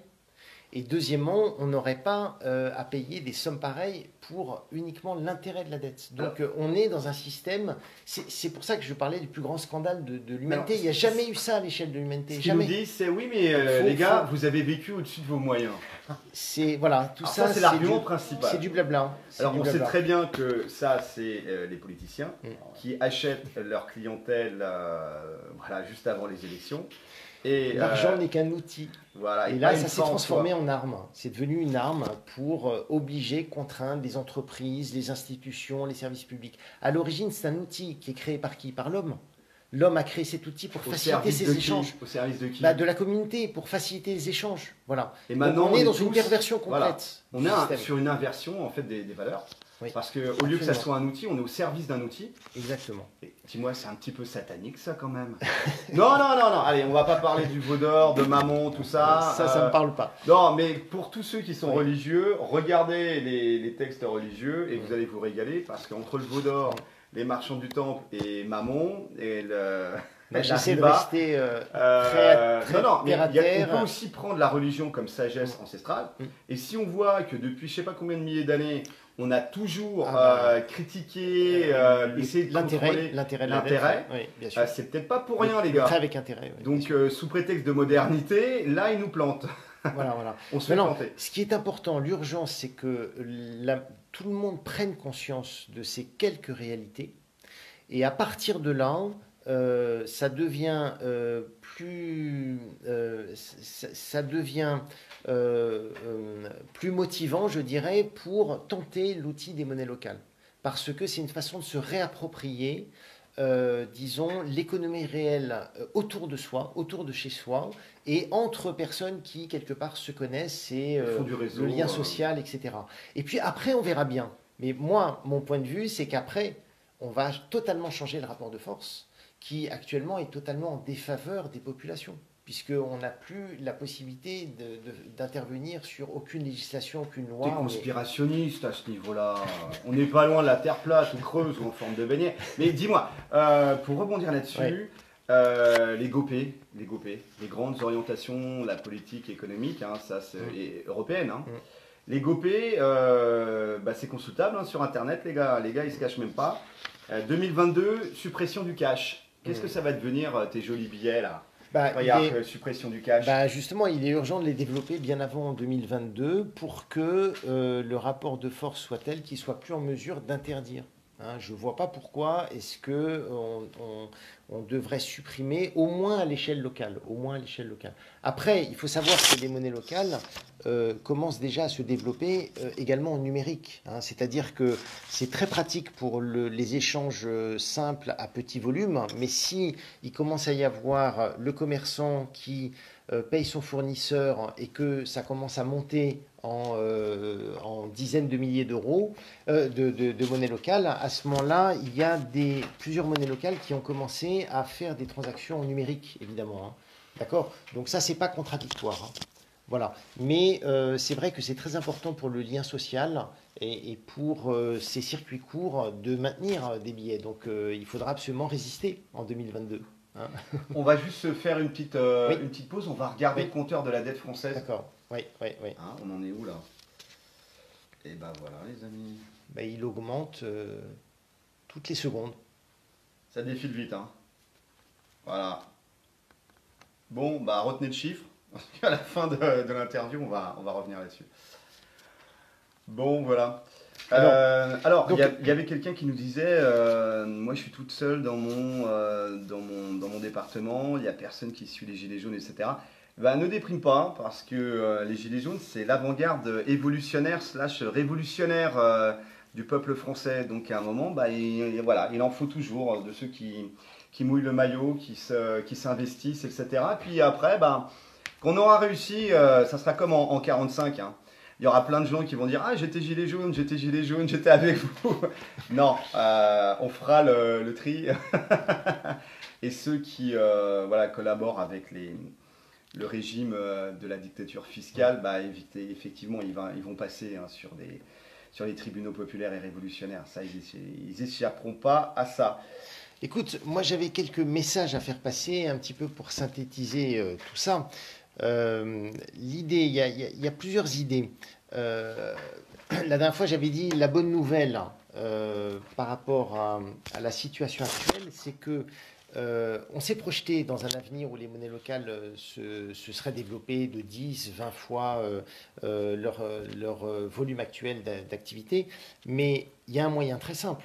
C'est tout simplement, maintenant qu'il y a ce mouvement des Gilets jaunes, c'est diffuser ces informations-là au sein des Gilets jaunes et des sympathisants Gilets jaunes et d'essayer de leur expliquer l'intérêt qu'on aurait à redévelopper notre économie, de renforcer notre économie locale réelle, notre économie réelle locale. Et on pourrait très bien intégrer massivement ces associations qui existent déjà. C'est-à-dire que l'outil, il est là.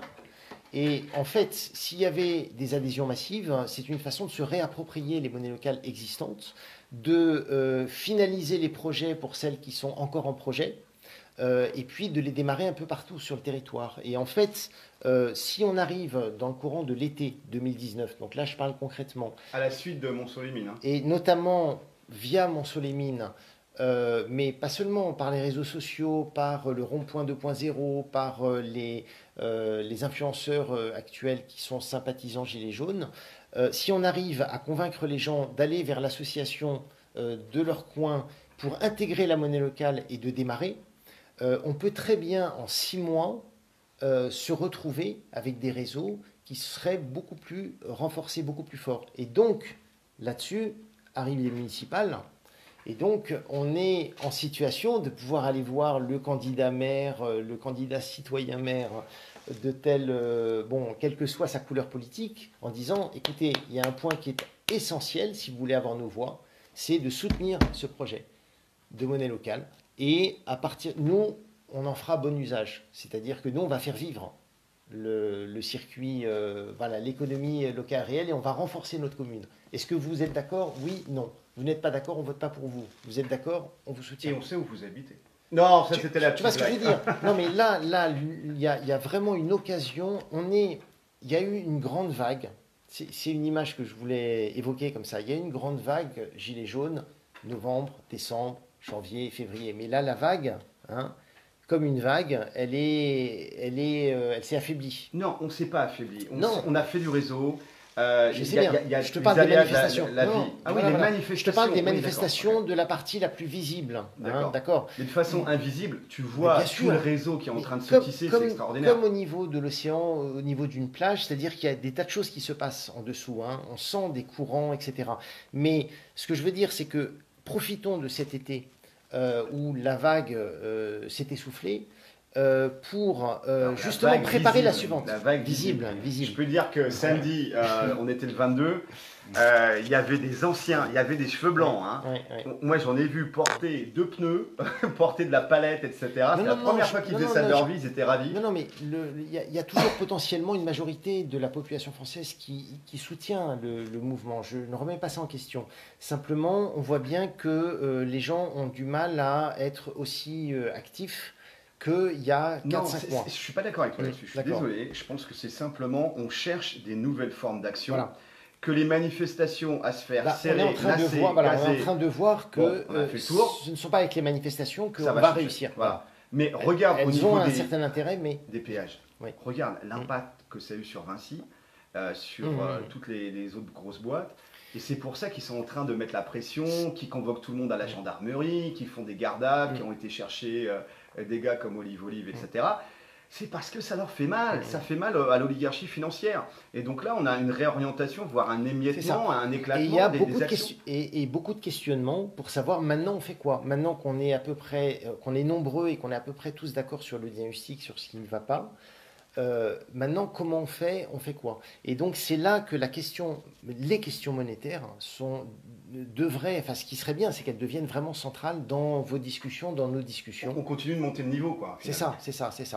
Et avec l'échéance des municipales, ça peut être extrêmement intéressant de développer les monnaies locales dans les 6 mois qui viennent, vraiment. Donc, comment diffuser ça?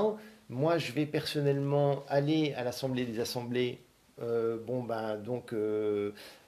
va essayer de diffuser ces idées-là, mais c'est important que tout le monde se mette à vraiment sensibiliser les gens sur ces questions monétaires et l'outil en question des monnaies locales qui existent déjà et qui ne demandent qu'à se développer. Et bien justement, là-dessus, on va faire un petit peu de pub pour un commerçant de l'Essonne. Les amis, si vous êtes dans l'Essonne, eh bien écoutez, on vous invite à approcher Thibaut, c'est l'épicerie des Molières, donc à côté de la vallée de Chevreuse. C'est un très bel endroit, faites une petite balade avec les enfants, etc. Regardez sur internet les horaires d'ouverture de Thibaut avec son épicerie locale et il sera ravi de vous expliquer la monnaie, aussi de vous expliquer la monnaie locale. Là, ça ne sera pas la pêche, ça sera la racine. Absolument. Et vous pourrez même la dépenser directement avec des bons produits. Vous pourrez même chez Thibaut vous inscrire à l'association de la racine et il fait également bureau de change, donc vous pourrez même d'emblée échanger des euros contre des racines et donc commencer tout ça, comme on vous a dit, sans frais aucun. Et si vous êtes dans le 93, c'est le Cheese Truck, donc le camion fromage. Voilà, c'est un des bureaux d'échange de Eric, absolument, qui fait bureau de change. Place de la Fraternité. Place de la Fraternité. Métro Robespierre. Métro Robespierre, c'est un gars en or. C'est un gars en or. Et puis, voilà, là, vous avez l'occasion. Il y a un live avec lui du 6 juin que vous avez posté sur votre compte Facebook. Ouais. Et puis là, vous pourrez prendre de la monnaie locale du 93, de la pêche, et pour goûter ces bons fromages. Et puis il a aussi un système intéressant, c'est le truc suspendu là. Oui, ce qu'il fait, il fait des fromages suspendus, comme on fait ailleurs, les cafés suspendus. Explique-nous vite fait. En 2 mots, quand on va acheter du fromage, on peut en acheter un de plus, par exemple, à hauteur de 2 euros, 5 euros, et on lui laisse ce fromage-là. Et donc, il va, lui, se charger de le redistribuer à quelqu'un qui n'a pas les moyens de s'acheter du fromage. Et donc, une personne qui n'aurait pas les moyens, qui vient le voir, il peut lui proposer jusqu'à hauteur de 5 euros de fromage en le laissant choisir. Voilà, donc il fait une comptabilité à côté. C'est le principe de café, ça vient d'Italie, ce principe. Il y a des cafés suspendus, on peut payer 2-3 cafés de plus, et comme ça, des gens, bah, c'est souvent des SDF, hein, des gens qui sont vraiment en difficulté ou à la rue. Bah, ça leur permet, en toute dignité, de pouvoir avoir des produits frais sans forcément qu'on les montre du doigt en disant oh là là, il est en train de faire la manche. Bah non, là, il va au cheese truck, il se sert, et puis voilà, c'est payé par un anime. Non, c'est excellent. Alors Valérie nous dit, un commerçant peut-il refuser l'argent local? Bah oui Valérie, il peut refuser s'il n'est pas inscrit dans le cercle. C'est ça, il faut faire partie des associations. Le message, c'est que en quelques mois, il faudrait qu'on soit suffisamment nombreux pour augmenter la masse des adhérents à ces associations, que ça devienne des très grosses associations en France. Il faudrait que la France de demain, qu'il y ait dans la France de demain des associations de monnaie locale qui soient très très importantes en nombre d'adhérents en fait. C'est très simple. C'est très simple. Et à partir de là, on va se réapproprier cette économie locale réelle. Et je vous assure que l'économie réelle qui va continuer de fonctionner en bonne entente, eh bien, face à cette économie réelle, l'économie virtuelle, bah, le jour où elle va s'effondrer, bah, elle va s'effondrer sans impacter l'économie réelle. Ou en tout cas beaucoup moins. Ça nous impactera quand même. Mais, beaucoup moins, beaucoup moins. En tout cas, à ce moment-là, bah, l'eau du bain va partir. Et puis, tout ce qui nage dans l'eau du bain, donc tous ces politiciens corrompus, ces gamelleurs et ces syndicalistes qui n'ont aucun intérêt à changer le système puisqu'ils en vivent. Voilà, entre Madame Le Pen ou Monsieur Mélenchon, Monsieur Martinez, bah, vous ne les entendrez jamais parler de monnaie locale, ou vous ne les entendrez jamais parler... C'est vraiment à nous de nous approprier ce sujet-là, de se renseigner, de lire, Voilà, d'ailleurs, j'ai quelques conseils sur Internet, de vidéos à voir. C'est excellent. Alors, le temps que nos amis, les amis, prenez un stylo, prenez une feuille de papier, parce qu'il y a plein de choses à noter si vous voulez creuser un petit peu là-dessus. Henri, si tu pouvais chercher les 2 bouquins, parce qu'on peut aussi parler de ça. Par contre, nous, pendant ce temps-là, on va regarder le compteur de la dette. Regardez comme c'est beau. Et donc ça, bah voilà, c'est le résultat de combien? De 40 ans, 45 ans de gestion entre les énarques et des politiciens à la gamelle. Voilà. Et alors, depuis tout à l'heure, honnêtement, c'est des dizaines de milliers d'euros que nos enfants vont devoir payer. Parce qu'un enfant qui naît en France, c'est quoi? C'est plus de 30 000 euros, hein, c'est énorme. Hein. Un enfant qui naît en France, c'est plus de 30 000 euros qu'il doit directement. Mais alors, sur la dette, c'est pas irréversible aussi. Hein, parce que dans l'histoire de France, pendant 8 fois de suite, et c'est marrant parce que c'est Ruffin qui avait écrit ce bouquin-là, hein, sur la banqueroute ou le défaut de paiement. Ça avait commencé avec Philippe Lebel qui avait raccourci ou rôti les banquiers, mais oui, ça s'est fait, hein, ça s'est fait. Soit ils ont dit la dette saignette en vrac, ou soit ils l'ont fait pour ménager des alliés, etc. Parce qu'à l'époque c'était des grandes puissances qui prêtaient, et il y a eu des défauts sélectifs sur la dette. Alors en France, on sait qu'il y a de l'assurance vie. Voilà, la dette c'est aussi de l'assurance vie. Hein, c'est aussi de l'épargne, mais ce n'est pas du tout l'intégralité et on ne peut pas mettre notre groin là-dedans parce qu'on a une ordonnance de 2014 de François Hollande qui nous interdit de savoir qui possède la dette de la France. Oui, donc on a une opacité absolue. Non, mais c'est terrible. Et au niveau de France Trésor, c'est absolument anormal. France Trésor, c'est scandaleux. France Trésor, c'est ce qui gère la dette au niveau de Bercy. France Trésor, il y a des anciens de BlackRock, BlackRock Asie. BlackRock, c'est quand même le premier fonds de pension mondial américain. Hein. Et donc, sa tête, c'est les anciens de la CIA, etc. Ils sont à France Trésor. C'est eux qui gèrent notre dette. Et puis notre dette, elle est mise sur les marchés par les banques commerciales. Donc, ils se font en plus du pognon sur notre dette en la monétisant en étant intermédiaire. Donc voilà, on est en plein dans la collusion, le copinage. On ne s'en sortira pas tant qu'il y ait une remise en question complète de ce système financier Aujourd'hui, c'est pas possible de le remettre en question parce que le rapport de force est tel que ces gens-là ont la main sur les lois, etc. Mais la prochaine échéance, la vraie échéance, c'est la prochaine crise mondiale. Si en plus elle est beaucoup plus violente, comme annoncé, que par exemple celle de 2008, à ce moment-là, les conditions, le rapport de force va changer et peut-être qu'on ne sera pas quelques centaines de milliers dans les rues à manifester, mais là on sera peut-être quelques millions, hein, si le taux de chômage explose, etc. Et en attendant cette prochaine échéance, qui va certainement arriver, l'idée qu'on propose là aujourd'hui, c'est justement de s'y préparer en développant et en renforçant nos économies locales avec cet outil qui est assez magnifique, qui est cette monnaie locale. Alors, on avait une question de Hélène. Elle voulait savoir si on peut faire de l'évasion fiscale avec de la monnaie locale. Impossible. On peut pas? Impossible. On ne peut pas faire d'évasion. Ça ne sert à rien de thésauriser, donc de garder sous l'oreiller. C'est vraiment de la monnaie qui ne sert qu'à faciliter les échanges et qui n'a d'intérêt que de circuler de main en main, en fait. En restant dans le même environnement. En fait. Mais alors comment il va faire? T'imagines Starbucks, lui qui paye 0 euros. Hein. En 2017 et 2018, ils ont payé 0 euros. À vérifier, mais je crois que c'est 0 euros. C'est un effet de seuil, c'est-à-dire que si on dépasse un certain seuil, eh bien, ils n'auront plus de clients, point. Voilà, enfin, ils auront quelques clients et puis ils vont devoir revoir à la baisse leurs ambitions. D'extension, parce que c'est le genre de société qui veulent toujours plus, toujours s'étendre davantage. Et quand ils s'étendent davantage, c'est toujours au détriment du commerce local, enfin de l'économie locale, bien sûr. Il faut savoir ce qu'on veut. Au niveau de l'évasion fiscale, juste une petite parenthèse, on ne sait même pas de combien on parle.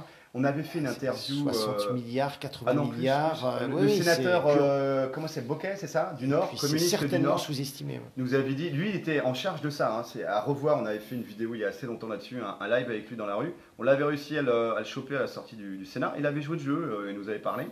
Et apparemment, il était dans la commission qui s'occupe de l'évasion fiscale. Les mecs, ils nagent tellement, ils ne savent pas où ils en sont. Le gars nous parlait entre plus de 80 milliards, 80 à 150 milliards. Et juste pour se rappeler... Tout ne doit pas être tracé en plus.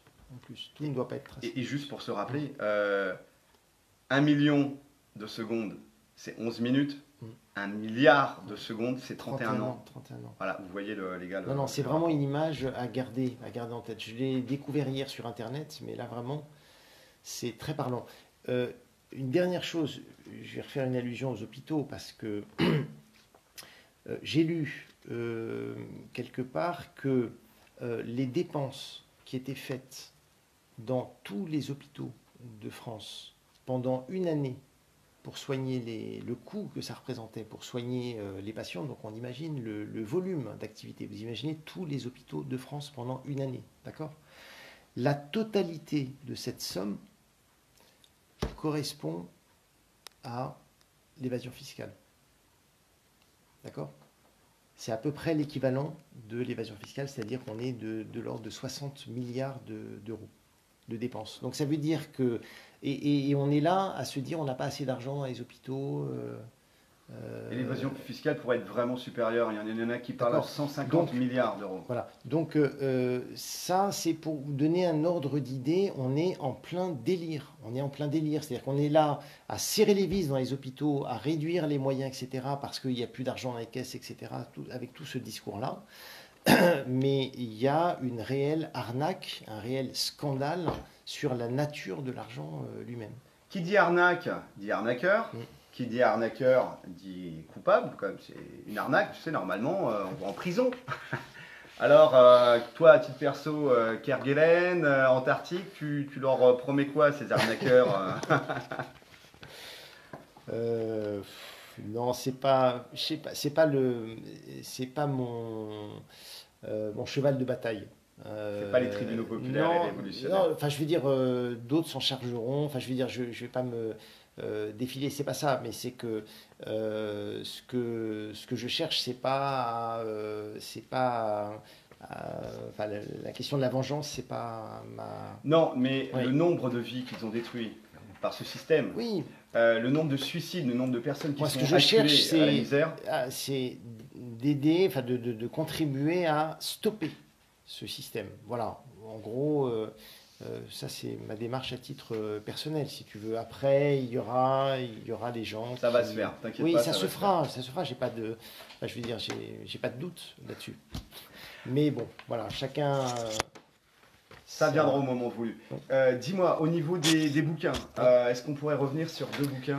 Oui, alors pour ceux qui veulent creuser la question des monnaies locales, moi j'ai un livre à conseiller, c'est celui-là, qui veulent en savoir plus parce que c'est un livre très bien écrit par Philippe Desruders, qui est vraiment, je pense en France, la référence, celui qui a le plus travaillé. Et d'ailleurs, il a aidé au démarrage de beaucoup de monnaies locales en France. Ce livre est très intéressant parce qu'il rappelle tout l'historique des monnaies locales et notamment on voit l'impact que ça a pu avoir à certains endroits dans l'histoire. Donc ça montre l'efficacité Au de ces niveau monnaies locales international? à l'échelle internationale. Il y a des exemples de partout décrits dans ce livre, au Brésil, en Angleterre, aux États-Unis, en Amérique du Sud, enfin c'est en Europe hein, bien sûr. Donc ça c'est très intéressant. Il revient sur les premières monnaies locales après la crise de 29. Attends, là il y a juste un monsieur qui Et nous fait un puis, signe bizarre dessus. On dirait qu'il nous fait un petit signe franc-maçon inversé. Ça serait-il pas pour mettre une petite bûchette à quelques-uns, ça? en tout Voilà. cas, il est très intéressant parce que on comprend très bien l'intérêt et puis après, de façon pratico-pratique, il montre un petit peu comment on peut monter une monnaie locale, mais il y a plein d'autres supports pour ça, pour ceux qui sont vraiment motivés. Et puis, je dirais du même Desruders, avec un de ses collègues, ils avaient écrit ce livre, moi personnellement, qui m'a beaucoup plu. Il est très simple, il est court, et c'est la meilleure explication que j'ai pu trouver sur en fait la dette. Tout est dit dans le titre, hein, la dette publique, une affaire rentable. À qui profite le système? Bon, clairement, on comprend les dessous et je dirais l'arnaque en fait hein, de cette construction de la dette à l'échelle internationale. Donc les États qui sont surendettés, maintenant on arrive à des taux qui correspondent au PIB de chacun des Ah pays. ouais, France, Italie, Et, etc. et encore, on ne compte pas la dette des entreprises, qui est l'équivalente Et aussi. des ménages. Voilà. Donc, qui est sûrement. Donc, on est vraiment dans de C'est pas trop l'aliénation technique. pure. Il est pas trop technique. Justement, il est vraiment tourné pour le grand public, des gens comme moi qui n'ont pas de formation. En fait, D'accord. un an, j'ai pu comprendre et vraiment, c'est pour ça que je le conseille. Hein, Puis nous, on d'accord? va te l'emprunter. Oui, En plus. ouais, ouais, ouais. Non, non, il est super. Et puis, si tu peux peut-être centrer là-dessus, pour ceux donc, qui veulent pousser, se renseigner un petit peu où sont les monnaies locales, qui sont les associations, ben là, avec ces 3 sites, hein, vous avez, alors il y en a un qui est plus sur l'île de France, donc c'est notre site de la pêche, Ah oui, ici. pêchemonnailelocale.fr, Voilà. d'accord. Et vous avez 2 autres sites qui sont très intéressants. C'est le site du réseau des monnaies locales de France, D'accord. où là, vous avez vraiment les coordonnées, les adresses. Vous allez découvrir un nouveau monde qui existe déjà, de militants, hein, de gens impliqués, de gens qui ont envie que ça change. Pour le bien commun. Pour le bien commun, c'est vraiment, c'est très agréable hein, d'intégrer ces réseaux-là. Et moi, je trouve qu'il y a une convergence de lutte avec les Gilets jaunes qui est absolument évidente. On veut les mêmes choses, simplement, ces gens-là proposent un outil qui peut devenir décisif le moment venu. D'accord. Voilà, Et pour alors, résumer un peu. Et là, c'est le réseau Sol. En fait, c'est le mouvement Sol. C'est vraiment le mouvement qui a été initiateur des premières monnaies locales. Donc, c'est vraiment les plus experts sur ces questions-là. C'est très intéressant d'aller voir leur site. Vous avez une mine d'informations. Allez vous perdre une demi-heure. Je vous assure que vous ne perdrez pas votre temps. Et que voilà, ça peut vous donner des idées et j'espère que ça vous donnera envie d'aller toquer à la porte de l'association du coin ou au moins de savoir quelle est l'association qui est en train d'essayer de monter une monnaie locale près de chez vous. Il n'y en a pas partout, mais il y en a déjà 70 et donc c'est en train de couvrir le territoire. Il faut. Voilà. Bah, c'est génial. Merci. On va juste, parce qu'on est taquin, on va regarder le compteur de la dette. Oui, bien sûr, bien On sûr. va se faire un petit peu plaisir. Alors, qu'est-ce qu'ils nous ont fait, nos chers énarques et politiciens là? On en est où? Eh ben, ça défile les milliers d'euros. Putain, merde ça. Depuis la dernière fois qu'on, je sais pas, on a dû prendre, je sais pas, peut-être 30 000, 40 000 euros, 50 000 euros. Ouais, C'est en incroyable. quelques minutes, quoi. Ouais. En quelques minutes. C'est incroyable. Et tout ça, c'est nos gamins qui vont payer ça. De l'esclavage. De l'esclavage. Alors, là, moi, pour les gens qui ne sont pas trop familiarisés avec les questions monétaires, il y a vraiment cette vidéo YouTube à regarder. Moi, c'est une magnifique introduction pour comprendre l'arnaque en fait du système monétaire et comprendre que l'argent, en fait, c'est l'argent sous sa forme actuelle, c'est devenu exclusivement de la dette. Hein, ça n'a plus la même nature que l'argent à l'origine de sa création. Bref, il vous l'explique beaucoup mieux que ce que je suis en train de vous dire. C'est une vidéo qui est vraiment une magnifique introduction et ça fait 10 ans qu'elle tourne. Et elle n'en est qu'à 400 000 vues. Mais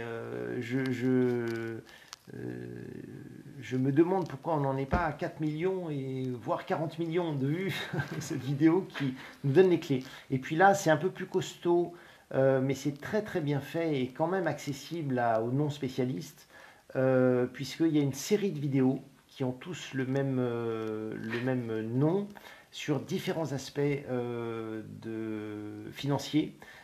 Qui vraiment donne toutes les explications clés pour comprendre dans quel délire on est en fait. Ça c'est indispensable. On pourra revendiquer tout ce qu'on veut si on ne règle pas la question monétaire et la question de l'outil avec lequel on est contraint. Eh bien, on va pas réussir à obtenir nos revendications. À l'inverse, si on s'attaque à cet outil qui est utilisé contre les populations. Et si on se le réapproprie, alors là... On est bon. Alors, pour Jacques tout à l'heure, qui nous disait, on met du franc-maçon partout. Ouais, enfin, sauf qu'on a été les voir quand même à Rue Cadet et que du franc-maçon de 17e ou du 20e niveau nous ont quand même sorti que c'était eux. Donc, bon, c'est pas nous, ça vient pas de nous, cette république dans laquelle on vit, c'est eux. Voilà, en tout cas, leur règle. Bon, voilà. Bah écoute. Et puis, si vous tapez monnaie locale sur YouTube, il y a un reportage de Arte de 2014 qui fait 15 minutes, qui est vraiment à voir. C'est une très très belle introduction également. Donc vraiment, c'est des moyens simples de rentrer en contact, de comprendre de quoi il s'agit. Et puis il y avait aussi une autre petite vidéo que j'ai beaucoup appréciée de 3-4 minutes seulement, qui s'appelle, je crois, les 5 raisons. 5 raisons, monnaie locale citoyenne, 5 raisons. Voilà, vous tapez ça, monnaie locale citoyenne, 5 raisons. Vous tapez sur cette vidéo, le jeune homme qui l'a fait est vraiment très efficace. En 3 minutes, on se dit, non mais c'est vraiment de la bombe. Donc là, on a suffisamment de data, on a du livre, on a de la vidéo YouTube, au moins pour... profiter de l'été. Voilà. Pour vous plonger un petit peu, passer quelques minutes, voire quelques heures sur ce sujet. Et puis après, j'espère que vous serez convaincus et que nous allons grossir les associations monnaie locale, qu'elles puissent se développer. Et là, on aura un outil qui sera indispensable pour la lutte qu'on est en train de mener, en fait. On a besoin cette lutte d'émancipation. Bien sûr, bien sûr. Voilà, bon, les gars, c'est bien. On a appris plein de choses intéressantes, plein de voies de réflexion. Merci pour tout ce temps que tu as passé à préparer cette interview. Et puis, à très bientôt. On aimerait bien parler des hôpitaux avec toi la prochaine fois. Okay. Des vaccins aussi. C'est entendu. Voilà, force et honneur. Et puis, montez des équipes, les gars. Et vous n'oubliez pas, d'un petit gland peut sortir un gros chêne. Voilà.